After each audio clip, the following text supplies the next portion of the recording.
You're now listening to the Tax Smart REI podcast. Hey, welcome to this episode of the Tax Smart REI podcast. Today, we're going to be discussing self-employment taxes and real estate, right? So when real estate investors are subject to self-employment taxes and when they're not. Believe it or not, there's a lot of confusion out there on online communities, on the forums, et cetera, about when real estate investors are subject to this tax. So we're going to dive into all of that in just 1 second after a quick word from Driftwood Capital. Driftwood Capital is a vertically integrated real estate investment firm with a focus on hospitality assets. For more than 25 years, the principals at Driftwood Capital have built deep relationships with brands, lenders, and brokers, unlocking direct access to institutional-grade investments for its network of over 1,500 accredited investors.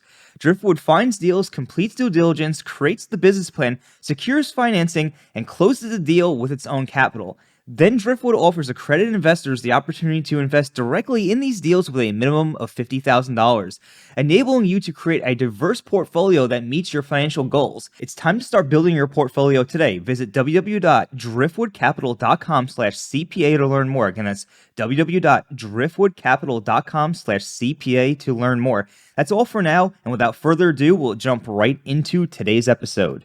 All right, and we're back, and today's topic again is when are real estate investors subject to the self-employment taxes? So the self-employment tax is a 15.3% tax on your income that you typically earn on an ordinary trader business, right? So if you're running just a regular business, maybe you have an accounting firm or a consultancy, or you're flipping properties, or maybe you're a property management firm, these are types of businesses that could be subject to the self-employment tax.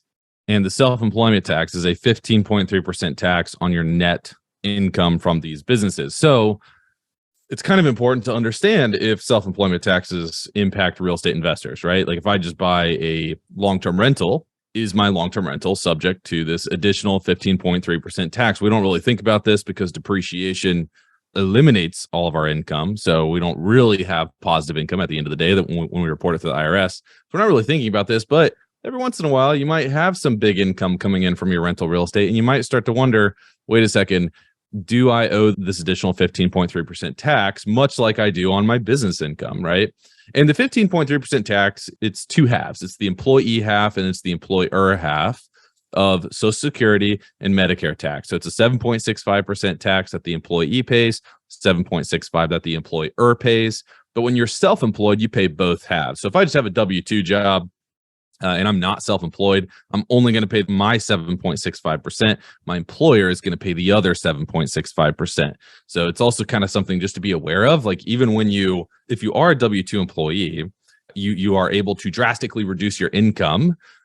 Or if you're just looking at your income taxes on your tax return as like how much tax you paid that year, just remember that you also paid Social Security and Medicare tax. So that also needs to be factored in, because it might help you make decisions at some future point about, retiring or retiring early. You are paying a lot of tax just through your normal paychecks and withholdings that you're making on an ongoing basis, or that you have on an ongoing basis. So the question becomes, if I'm investing in real estate, is my income subject to self-employment tax? Or better yet, when is my income subject to self-employment tax? Yeah, that's a great question. And typically for many real estate investors, where you might first run into the self-employment tax is if you're fixing and flipping properties, right? So when you're fixing and flipping properties, you're likely going to be classified as a dealer, or you're going to be classified under the dealer status, and that's going to subject you to the self-employment tax. And that's because your real estate is no longer a capital asset. It's no longer an investment property like it would be if it's a rental. We'll get into that in just a second,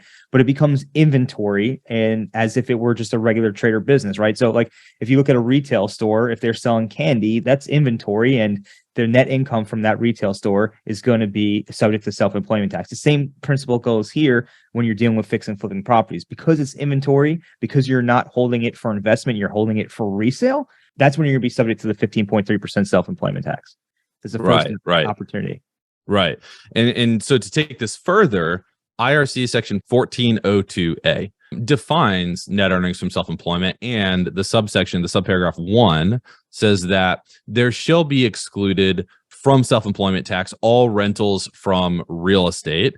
And then it kind of goes on and continues, and it says, unless such rentals are received in the course of a trade or business as a real estate dealer.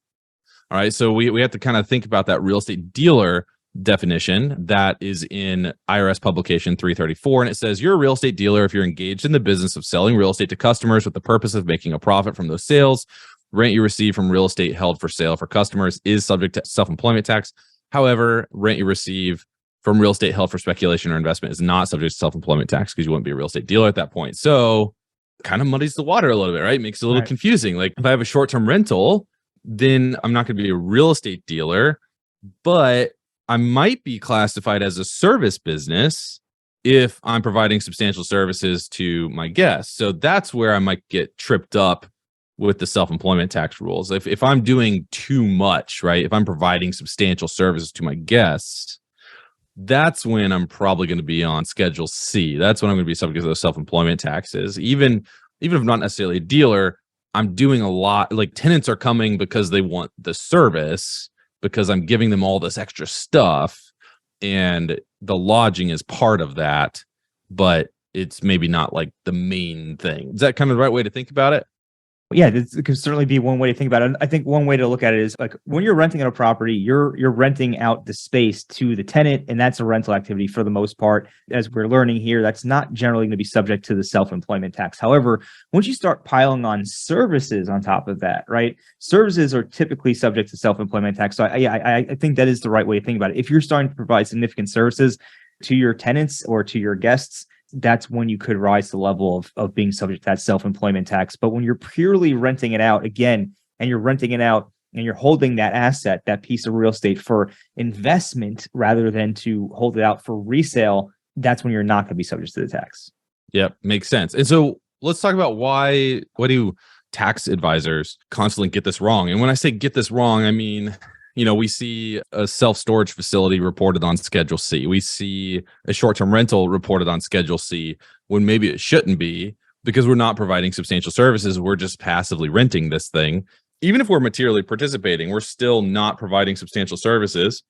So it shouldn't be on Schedule C because it's not subject to self-employment taxes. So it's only subject to self-employment taxes if I'm making a real business out of this. If I'm providing the substantial services to clients, now I'm going to go put it on Schedule C. But that's not happening with most short-term rentals, with most self-storage facilities. The reason that people get this wrong is they think that the definition of a rental activity, or specifically being excluded from the definition of a rental activity under Treasury Reg Section 1469-TE32A, means that because it's not a rental activity, it must therefore be a self-employment activity. That's the trigger, right? And they're kind of coming to that conclusion as they prepare your tax return. It's like, well, if it's not a rental activity under Section 469, then I can't put it on Schedule E, so I must have to put it on Schedule C. But what's really going on, the analysis that they're not doing, but what's happening is they're basically saying, well, it's not a Section 469 rental activity, so therefore it must be subject to Section 1402. But remember, Section 1402A1 says we exclude all rental income from self-employment taxes, unless we're a real estate dealer, unless we're providing substantial services. So we can't just go and make that jump simply because we don't have a, quote, rental activity under Section 469. That's the wrong way to approach it. I might not have a rental activity under Section 469, but I also might not be a real estate dealer, and I might not be providing substantial services. So it shouldn't be subject to Section 1402 or subject to self-employment taxes because of Section 1402. So if that's the case, I'm not going to report this activity on Schedule C because that's going to, throw off all that self-employment tax. Right. And the reason why, I think another reason why this is just so confusing out there, I mean, look how nuanced this is, right? You have to look at Section 1402 to analyze the self-employment tax. Then you have to look at Section 469. They're using very similar terms. If you're not really digging in and drilling down into this stuff, it's really easy as a tax advisor to get mixed up and get confused. However, when you really take a look at it, like we just did here, then you really can see how this all works. It's relatively clear that rental income is not subject to self-employment tax unless you're a dealer and you're holding it out or you're providing the substantial services. So got to drill down into it. Again, Section 469 is what deals with the passive activity rules. And then you have Section 1402, which deals with the self-employment taxes, two separate sections. So you have to look at both in order to get to the bottom of this question. Yep. 100%. So where could you trip this up? Let's talk about that. The first way is if I run a short-term rental, it's providing a lot of amenities and services to my tenants.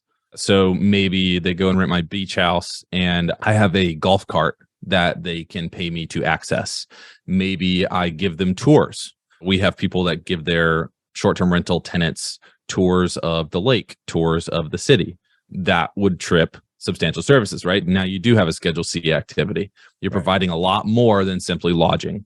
On the self-storage side, maybe I have a store where people can buy locks and they can, and I can help them pack and give them boxes and help them move and all that stuff. Like, okay, now I have substantial services. I mean, it's not as simple as that. You do have to look at all the facts and circumstances, but that is where you, listener, should be throwing up a flag so that you can have a conversation with your accountant on whether or not you're meeting your tax obligations. Absolutely. Absolutely. So yeah, if you do have questions about this, you got to make sure that you talk to a tax advisor, get the stuff right. Otherwise, you might end up paying more self-employment taxes than necessary, or you might not be paying self-employment taxes where you should. And if that ever comes up under audit, you could be on the hook for back taxes, penalties, and interest, which is also not a good thing. So if you do have questions about stuff like this, feel free to join our Tax Smart Investors Facebook group. We'll always have a great discussion going on there. That's www.facebook.com/group/TaxSmartInvestors. Or you can jump in our insiders group at taxsmartinvestors.com, where you can have access to live Q&As that Brandon and I host, and you can ask those types of questions live to get more clarity on your specific circumstances. So we'll catch you in there, and that's about it, I think, for today's episode of the Tax Smart REI podcast, and we'll see you next week.